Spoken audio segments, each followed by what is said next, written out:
வணக்கம். இப்போ நம்ம இருக்கிறது விஜயேந்திர சுவாமிகள் மடம் அப்படின்னு இருக்குது. கும்பகோணத்தில் சோலைப்பன் தெருவில் இருக்குது. பியூட்டிஃபுல்லான ஒரு இடம் இது. ரொம்ப புராதனமான ஒரு இடம்.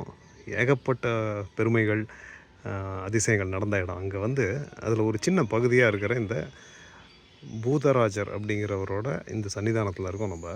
இது பார்த்திங்கன்னா இங்கே ஒரு பனை மரம் இருக்குது பாருங்கள். இந்த பனை மரத்தை நல்லா பார்த்துக்கோங்க. ஓகே, இது இப்போ காவேரி கரையில் இருக்கோம் நம்ம. எனக்கு பின்னாடி காவேரி இருக்குது. இங்கே விஜயேந்திர சுவாமிகள் அப்படிங்கிறவர் ராகவேந்திரரோட குரு. அவர் கும்பகோணத்தில் இங்கே ஜீவசமாதி ஆயிருக்காருங்க. அவ்வளோ பெரிய பெருமைகள் உள்ள, ஏற்கனவே ஏகப்பட்ட பெருமைகள் உள்ள கும்பகோணத்தில் இதுவும் மாதவ சம்பிரதாயத்தில் இது இன்னொரு பெருமையாக இருக்குது. ஸோ அவரோட கூட படித்தவர் தான் இந்த நாராயண ஆச்சார் அப்படிங்கிறவர்.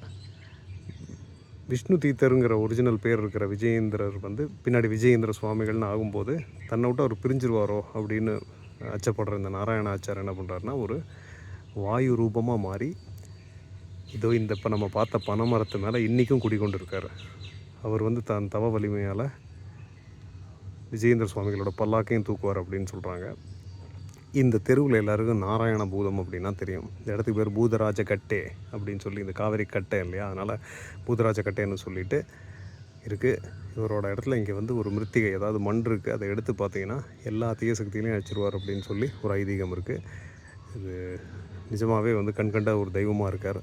ஸோ இந்த இவ்வளவு சிறப்புகள் வாய்ந்த இந்த ஒரு விஜயேந்திர சுவாமிகள் மடத்துக்கெலாம் நீங்கள் கட்டாயம் வரணும். மோனத்தில் எத்தனையோ இருக்குது.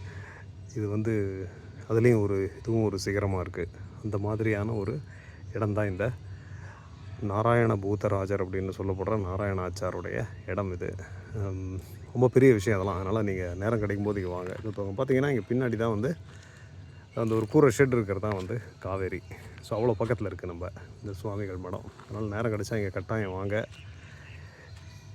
ரொம்ப அந்த சுவாமிகளோட பிருந்தாவனம் உள்ளே இருக்குது, அதெல்லாம் பார்க்கலாம். ஓகே, நான் உங்களை இங்கேருந்து மண் எடுத்துகிட்டு போனால் ரொம்ப விசேஷம். வந்தீங்கன்னா தருவாங்க. அதை வீட்டில் வச்சுட்டிங்கன்னா எந்த பிரச்சனையும் வராது.